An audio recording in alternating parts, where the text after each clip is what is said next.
Welcome to another episode of Dating Decoded. Today we are diving deep. Get ready for Speed Mingle Unfiltered. So, we've all been there on a Friday night. The couch cushions have just seemingly swallowed you whole. Oh, yeah. The Friday night slump. Exactly. Yeah. The TV is playing something that you aren't really watching at all, and your thumb is just mechanically sweeping across your phone screen. Just left, right, left. Right. It's totally reflexive at this point. It is. And honestly, it almost doesn't matter what app happens to be open. It could be a dating app where you're trying to find someone who, actually wants a real conversation instead of just being a pen pal for 3 weeks. Yeah. Which is exhausting in its own right. Totally. Or maybe it's a professional networking site and you're just doom scrolling through these endless, highly manufactured posts of people bragging about corporate synergy or whatever. The humble brags. The humble brags. And you're just hoping to find just one authentic mentor in your industry. Or, maybe you've recently relocated, right? And you're tapping through local community boards, desperately searching for a group that just wants to grab a beer and debate the nuances of some obscure television show. Right. You're just looking for your people. Exactly. But the physical action is the exact same, regardless of the intent. You're putting in the digital hours. But then when you finally lock your screen, your battery is at 5%. And your social soul just feels entirely hollow. It's bleak. But, it's the great paradox of modern sociology, really. How so? Well, we're currently living in the most technologically hyper-connected era in the history of the human race, yet we're collectively drowning in this profound, isolating phenomenon of digital burnout. We've spent, the last decade and a half basically trying to optimize the search for human connection. Right, with the algorithms and all that. Yeah. We've introduced filters, tags, geolocation, algorithmic curation to such an extreme degree that we've inadvertently filtered the actual humanity right out of the equation. Wow. Yeah, that's incredibly true. We've commodified ourselves. We're essentially trying to select our friends, our professional collaborators, our romantic partners from this catalog of two-dimensional, statically curated advertisements. We treat socializing like online shopping. And it yields the exact same empty dopamine hit. You buy the thing, or you get the match, and then nothing. Exactly. Okay, let's unpack this, because that specific fatigue, right, that absolute exhaustion of the algorithm, that is the central target of our deep dive today. It's a fascinating topic. It really is. Yeah. So we are looking at a highly specific upcoming in-real-life event that claims to be a direct antidote to this modern frustration for you. It's called the Justo Midsummer Speed Mingle. The Speed Mingle. Right. And it's happening on July 21st, 2026, down in Pensacola, Florida. And our mission for this deep dive today is to basically deconstruct the architecture of this event using the organizers' source materials. Because they aren't just, throwing a party here. No, not at all. They are attempting a pretty radical piece of social engineering. Right. But before we get into the mechanics of how they're actually doing this, we really need to draw a very hard line in the sand right out of the gate. A crucial distinction. Yes. This is a speed mingle event. Yeah. It is emphatically not a traditional speed dating event. Yeah. So if your brain instantly conjures up an image of a depressing community center with those flickering fluorescent lights, bad lighting, the squeaky folding chairs, and people wearing those really desperate stick-on name tags, you need to wipe that slate completely clean. But it's not what this is. And that distinction they're drawing in the source material, it's vital to understanding the shift in social dynamics that's taking place here. We're witnessing a clear societal backlash against algorithmic isolation, sure, but we're also seeing a complete rejection of those high-pressure, single-outcome environments of the past. Right, the old school model. Yeah, the traditional quote-unquote meat market speed dating scene was entirely focused on romantic acquisition. And that just creates a very specific, often highly uncomfortable tension in a room. Oh, it's palpable. It is. So this new model, this speed mingle, it's an attempt to resurrect structured yet highly organic face-to-face chemistry, but without the singular crushing pressure of having to find a soulmate before the buzzer rings. So to give you a better mental framework for what we're actually talking about today, imagine taking a traditional speed dating framework, right? Yeah. But then colliding it at high speed with a really sophisticated high-end business after-hours mixer. Okay, a weird collision. Right. But then take whatever survives that collision and merge it with a genuinely great, relaxed Friday night gathering with your absolute favorite, most interesting coworkers and friends. That's a great vibe check. Yeah. that resulting hybrid, this completely different social ecosystem, that is what the Just Midsummer Speed Mingle is attempting to build here. And the foundational question we really have to explore first is the motivation behind it. Like, why is there a sudden surging willingness from people to pay for ticketed, structured, in-person events when we have literally dozens of free apps sitting in our pocket? To the million-dollar question. Right, and the source material makes it abundantly clear.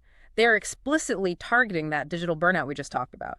The value proposition here is a direct trade. A trade of what exactly? Well, attendees are essentially being asked to surrender the illusion of infinite choice that apps provide, the endless swipe. And in return, the event provides an environment engineered for authentic, immediate physical chemistry. Yeah, they make a pretty massive claim in their marketing about that. They basically argue that no matter how flawless your ring light is or how meticulously you've crafted your bio with the perfect emojis, static filtered profile pictures simply cannot compete with letting a dynamic human personality operate in a three-dimensional space. They're essentially calling out the inherent deception of the digital profile. Exactly. And honestly, the psychology behind that claim is incredibly sound, because when we consume a digital profile, we aren't actually observing a human being. We are observing a highly curated performance of what that person believes the market wants to see. It's an avatar. It's a total avatar. Conversely, when human beings interact face-to-face, we are actively processing an immense amount of unfiltered data that our brains have evolved over millions of years to decode instantly. Like body language and stuff. Yeah, body language, but even micro-expressions. We register slight shifts in posture, vocal cadence, spontaneous reactions to a joke, eye movement. We decide if we trust someone or if we're drawn to someone in fractions of a second based on this physical, biological data. Wow. The digital world just flattens all of that rich data into a highly compressed JPEG. So the event organizers are arguing, and rightly so, I think that we are absolutely starving for that high bandwidth, unfiltered physical data. I totally get that. But the environment where that data exchange happens matters immensely, right? Like if you put two people in a sterile interrogation room, that physical data gets completely skewed by the stress of the environment. Oh, absolutely. The context is everything. Right. And the organizers seem highly aware of this, which is why the physical setting of this Pensacola event feels very deliberate. Yeah. They aren't renting out some sad hotel conference room by the airport. The event is actually hosted at Bar JustA, which is located right down on South Balin Street in downtown Pensacola. And that venue selection is a foundational piece of their behavioral design. In sociology, we have this concept called the third space. The third space. Yeah, it's essentially a place outside of your home, which is the first space, and outside of your work, the second space.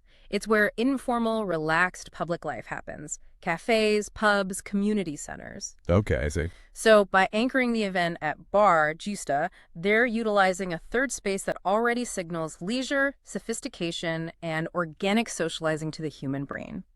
The promotional materials heavily emphasize this atmosphere of what they call sophistication meets low-pressure fun. Yeah, they specifically highlight things like craft beers, boutique wines, and curated small plate pairings. Right. And that environmental cueing is everything. If you place people in a brightly lit room with rows of numbered tables, their cortisol levels just spike. Because it feels like taking the SATs or something. Exactly. The brain interprets the setting as evaluative. It says, I am currently being judged. And when people feel judged, they become defensive and performative, which is, ironically, the exact same behavior we see on dating apps. But if you dim the lighting... Right. You dim the lighting, introduce high-quality food and drink, provide a sophisticated aesthetic, and the brain naturally shifts into a state of play and relaxation.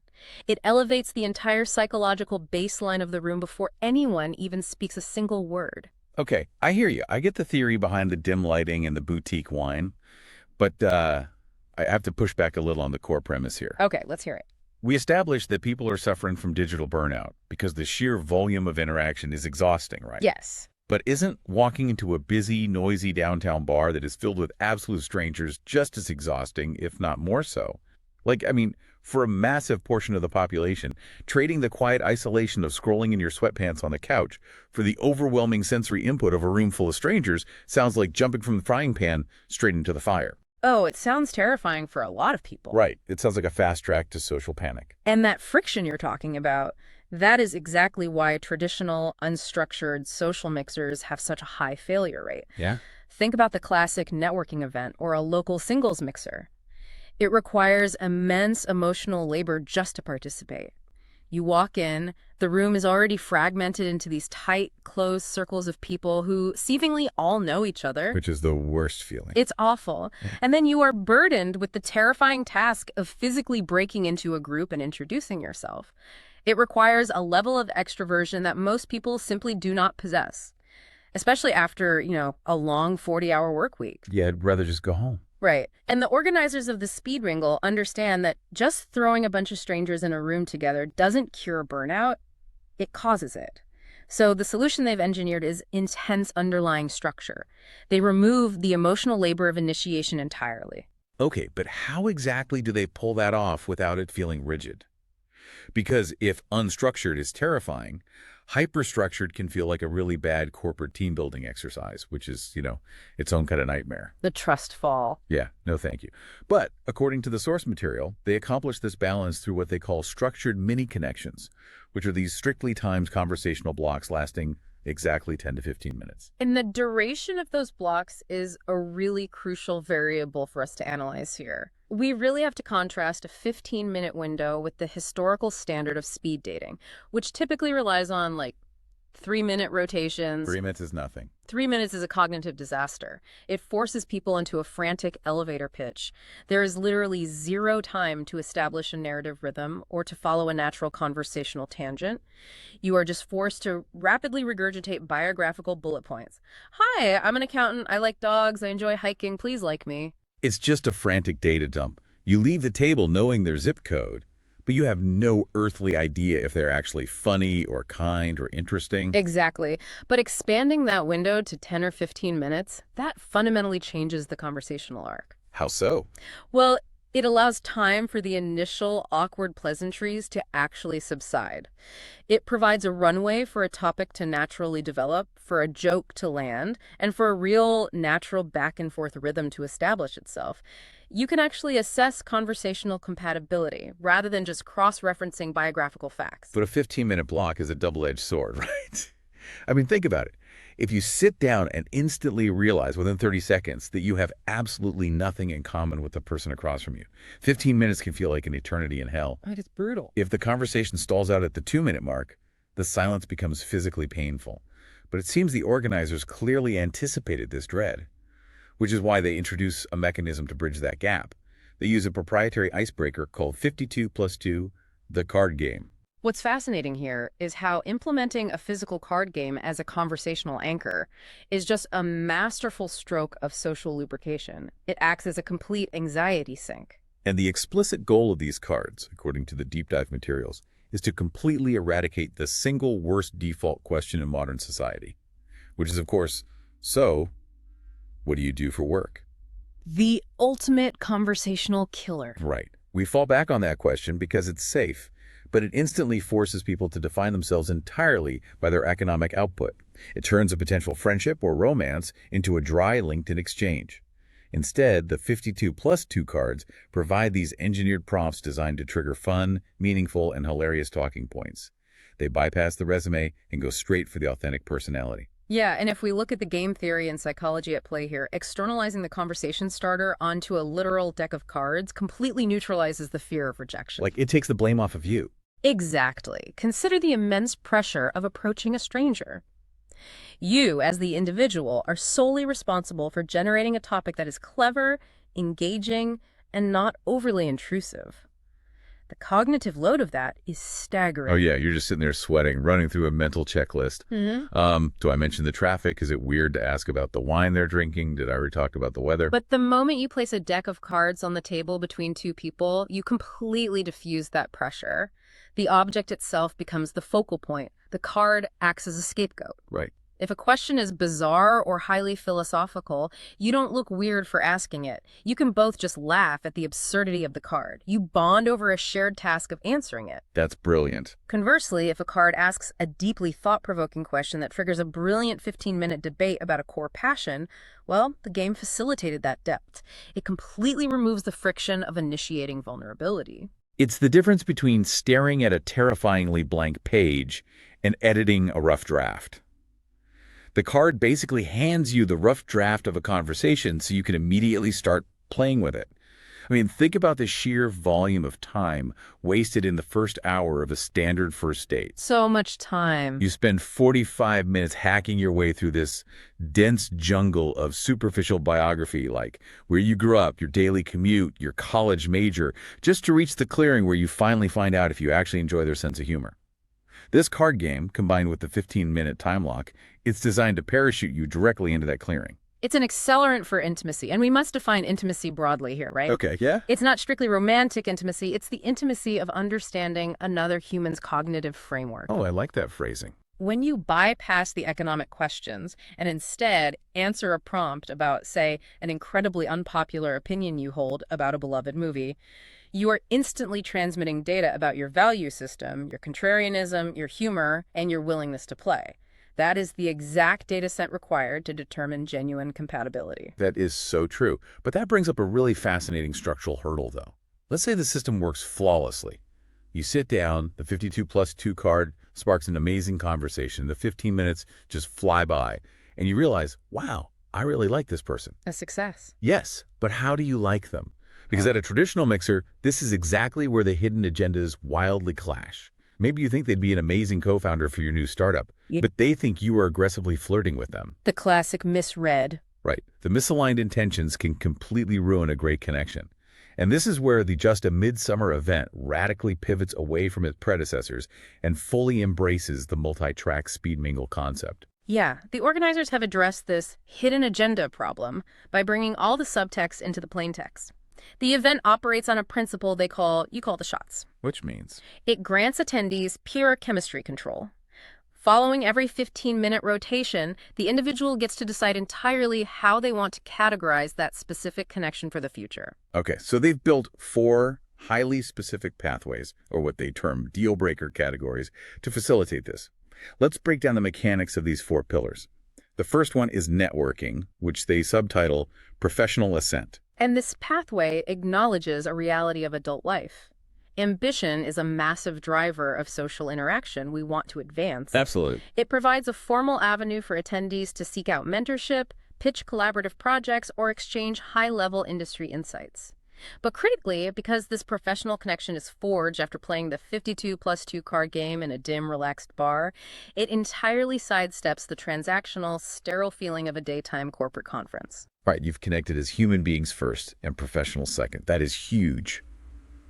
Okay, the second pillar shifts gears entirely. It's friendship, which they label social synergy. And sociologically speaking, this is massive. We know that adults face a severe deficit in platonic friendship formation once they leave the forced proximity environments of college or high school. It is so hard to make friends as an adult. It's incredibly difficult. We simply don't have natural mechanisms to do it. So this category legitimizes the explicit pursuit of platonic bonds. It provides total social permission to say, hey, I have zero romantic or professional interest in you, but I think you're brilliant and I really need a trivia partner. Which removes all the awkwardness of trying to decipher if a coffee invite is actually a date. Exactly. It normalizes platonic recruitment. Love that. Now, the third pillar is dating, framed as romance and real chemistry. This retains the traditional romantic pursuit, obviously, but the sequencing is what makes it innovative. Right. In the digital world, you filter for attributes first, and then you just cross your fingers and hope chemistry develops later on a date. Right. But here, the chemistry is established immediately during the 15-minute baseline in the real world. If both parties eventually select this pillar, the initial awkwardness of meeting is already conquered. The subsequent first date functions much more like a highly comfortable second date. You've completely bypassed the agonizing texting phase and the huge gamble of buying drinks for a total stranger. You already know the conversational rhythm works. You know they can hold a conversation. And finally, the fourth pillar, which is honestly surprisingly candid for a public ticketed event. Casual fun, subtitled Spontaneous Adult Play. The inclusion of this pillar is a real testament to the event's modern sensibilities. It strips away the moralizing that is so often found in organized dating structures, and it directly caters to those seeking low-commitment, high-energy interactions. So like a summer sling. Yeah. It could mean a brief summer romance, or simply an evening of light-hearted flirtation without the heavy expectation of a follow-up. But the crucial element here, which they stress in the materials, is that the organizers explicitly pair this category with clearly defined boundaries to maintain a strict ecosystem of respect. Okay, so if you look at it all together, it functions entirely like a Swiss Army knife for human connection. That's a perfect analogy. You walk into the room and you have the corkscrew if Yeah. you're looking to open up a new romantic relationship. You have the screwdriver to tighten up your professional network. You have the scissors to cut out the noise and just find a gym buddy. It's basically a multi-tool for completely overhauling a stagnant social circle in one night. It is, and the multi-tool analogy perfectly captures the utility, but we really have to understand why explicitly separating these tools is revolutionary for a mixer.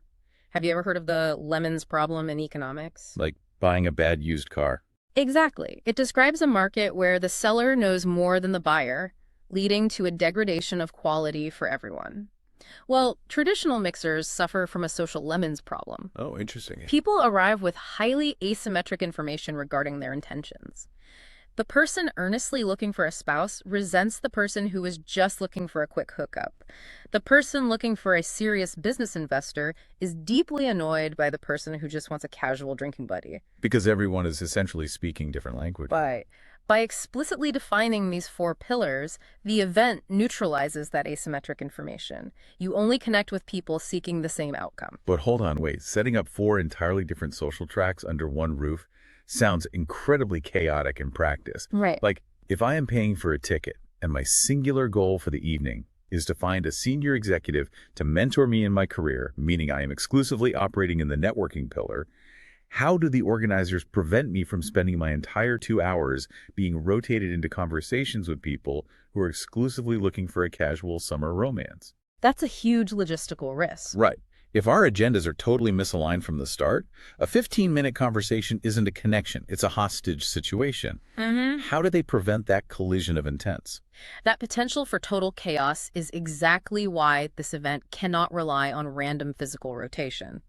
To curate a multi-track environment effectively, they employ a highly sophisticated piece of invisible architecture.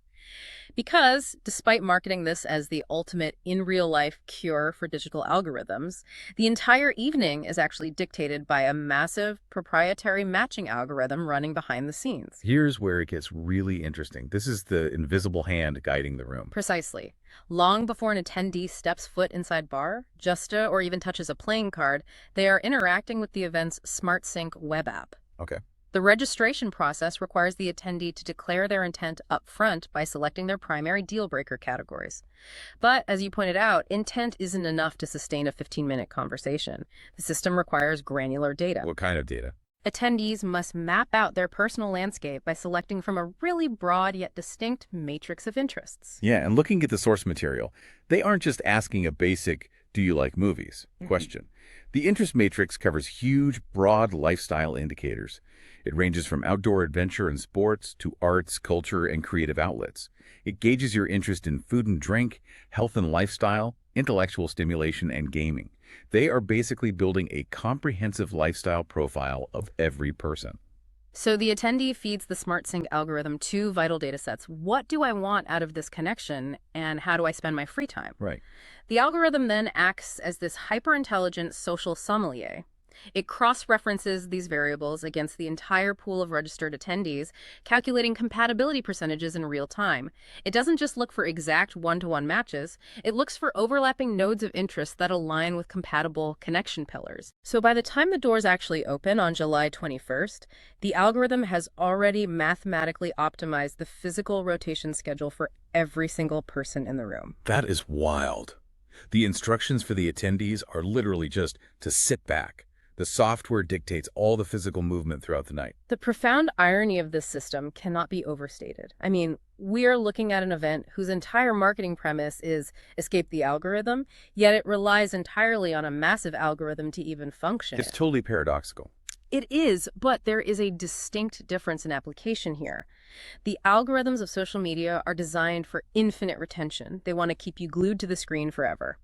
The SmartSync algorithm is designed for real-world deployment.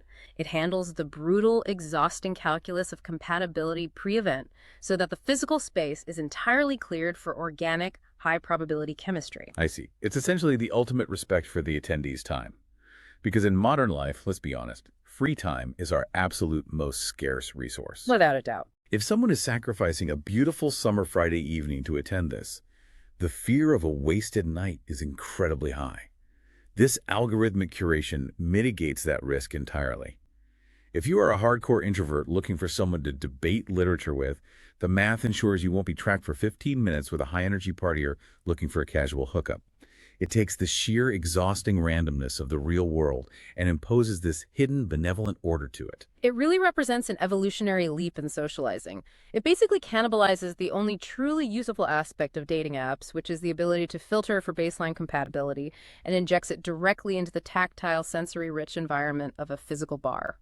But an event with this much moving machinery, relying so heavily on personal data and physical vulnerability, absolutely requires bulletproof logistics to pull off. So let's pivot to the execution side of this event. When you blend professional networking, platonic friendship, and romantic dating into a single app-driven ecosystem, privacy becomes the paramount concern.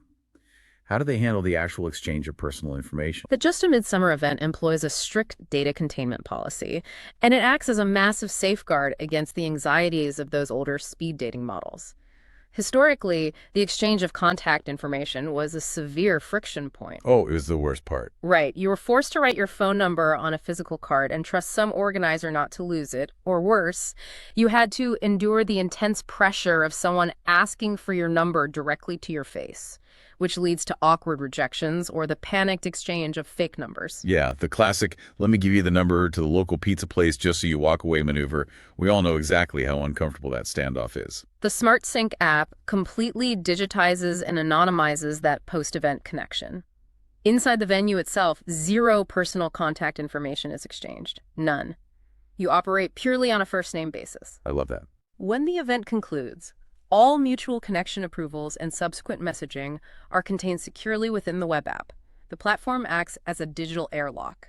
The attendee retains total sovereignty over when or if they ever migrate that conversation to their personal cell phone or their public social media. And the privacy protocols extend way beyond just phone numbers, too. There's a fascinating, almost counterintuitive policy regarding the event's demographics. According to the breakdown, the organizers strictly refuse to disclose any registration data beforehand to the public. And that is a phenomenal piece of behavioral engineering on their part.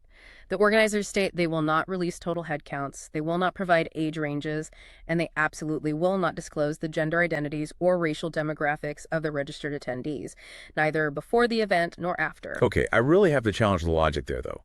Isn't it fundamental human nature to want to know what you are buying into? Sure, it's natural. Right. If you are paying for an experience, you want to assess the market. A 25-year-old single guy wants to know the gender ratio. A 50-year-old professional wants to ensure it's not going to be a room full of 21-year-old college students. By hiding the demographics entirely, aren't they just creating massive unnecessary anxiety for the buyer? They are, but it creates short-term anxiety to prevent a long-term systemic failure. How so? Well, in behavioral economics, when you publish demographic data for a social event, you immediately trigger self-fulfilling prophecies. If people see the event is currently skewing slightly older, younger people will refuse to buy tickets, causing the event to skew entirely older. It turns a dynamic social gathering into a rigid commodity. People start shopping the guest list rather than remaining open to the experience. Oh, I see. By enforcing total demographic obscurity, the organizers force a psychological leap of faith from every single attendee. It forces you to trust the algorithm, not your own biases. Exactly. It mandates an open mind, and it aligns perfectly with their core ethos, that the most profound and genuine connections often happen when we strip away our preconceived filters and just allow unexpected chemistry to occur. Wow. Speaking of taking a leap of faith, we need to examine the economic barrier to entry here. The pricing structure is incredibly specific. Tickets range from a low of $20.99 to a high of $41.69 when you factor in processing fees. But the cost is entirely dictated by urgency. Yes, the timing is everything. They offer an early bird tier at $19.99 alongside a 2-for-1 deal, both of which are aggressively cut off exactly 10 days prior to the event. Then the price bumps up to $29.99 for advance registration. If you wait until the actual day of the mingle to buy a ticket, the price spikes to $39.99. Now, charging $40 for a day of ticket to a mixer seems like a massive cash grab. What justifies a 100% markup at the door? While it certainly generates revenue, the tiered pricing isn't really about greed. It's primarily a structural necessity for the algorithm. It functions as a behavioral commitment device. A commitment device? Yeah. We have to look at the mechanics of the SmartSync system again. To accurately calculate overlapping interests across 9 broad categories and 4 connection pillars, and then dynamically generate physical rotation schedules for an entire room of people, the system requires a locked data set. Right, the math needs time to run. Exactly. They cannot run a room-wide optimization algorithm if 20 people buy tickets 15 minutes before the doors open. It would crash the rotation. The heavy discount window closing 10 days out forces the audience to finalize the dataset early. So it's a data gathering tax, essentially. Partially, but more critically, the steep day of price combats the single deadliest threat to local event organizing: the flake rate. The flake rate is so real. It's terrible. In the modern era, RSVPing to a social event carries literally zero weight. People will agree to attend on a Tuesday, but if it starts raining on Friday, or if they simply feel a little tired after work, they won't show up. By forcing an early financial commitment, the organizers leverage the sunk cost fallacy for a positive outcome. Oh, because you already spent the money. Right. If you paid $20 2 weeks ago, you are statistically far more likely to force yourself off the couch and attend. The pricing structure isn't designed to penalize procrastinators. It's designed to curate a room full of highly invested, committed attendees, ensuring the ecosystem actually thrives when the doors open. To ensure the attendees thrive once they are actually inside, the organizers provide a very brief set of instructions for success in their materials. They advise attendees to, quote, be authentic, keep an open mind, practice active listening, and remember to have fun. Standard advice. Right. At first glance, those sound like the kind of hollow platitudes you'd read on a boring corporate HR poster in a break room. They do read as a bit simplistic, but within the context of this highly engineered environment we've been discussing, they are actually functional operating instructions. So, The organizers are basically saying, listen, we have handled the algorithm, we have curated the perfect venue, we have provided the ice-breaking game, and we have strictly structured the time. We have removed every single external variable that causes stress.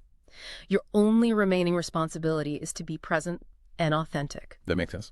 Active listening becomes entirely possible when the anxiety of formulating the next smart question is outsourced to a deck of playing cards. So how do we synthesize all of this? The JustA Midsummer Speed Mingle in Pensacola is clearly positioning itself as far more than just a Friday night mixer. It is a highly deliberate, meticulously engineered counteroffensive against the sheer exhaustion of digital burnout. A social rebellion almost. Yeah. By merging the relaxed, sophisticated environmental cues of bar, JustA with a rigorous, invisible matching algorithm, they are attempting to build a truly safe harbor for real-world chemistry. They utilize the 52+2 cards to neutralize the anxiety of initiation, and they deploy a multi-track connection system allowing for networking, friendship, dating, or just casual fun to eliminate the toxic hidden agendas that plague traditional events. There really is a structural hybrid. It is. It's taking the precision of a dating app, the utility of a high-end business mixer, and the warmth of a party with friends, and compressing it all into a highly efficient 2-hour window. And as a case study in modern social design, it is deeply fascinating. But examining the mechanics of this specific event leaves us with a much broader sociological question to ponder regarding our daily lives. What's that? Well, over the past decade, we have enthusiastically used technology to violently compartmentalize our identities. Oh, entirely. We have quarantined our professional ambition strictly to LinkedIn. We have isolated our romantic desires to Bumble or Tinder. We use entirely different separate platforms to find friends or engage in our hobbies. We have aggressively siloed the human experience. We've built massive firewalls between the different facets of our own personality. We have, and an event like this challenges that segregation entirely. Yeah. It poses a really vital question. What if the friction in our social lives isn't a lack of apps, but the over-categorization of our humanity? Wow. What if the person who would make an incredible collaborator for your next business venture is the exact same person who shares your obscure passion for vintage film trivia? By forcing us to segment our needs digitally, we may be artificially blinding ourselves to the most dynamic, multifaceted, organic connections available to us right now in the physical world. That is such an incredible point. It's a reminder that human beings are complex ecosystems, not just singular data points waiting to be swiped. Thank you for diving into the mechanics of modern connection with us today. As you move through your week, take a hard look at the walls you might have built around your own social circles. Are you letting the digital silos dictate who gets to see the different sides of your personality? Or are you finding ways to step back into the chaotic, unfiltered, three-dimensional real world and letting your actual self do the talking? Something to really think about. We will catch you on the next deep dive. Thank you for listening. And watching on the new Speed Mingle TV network.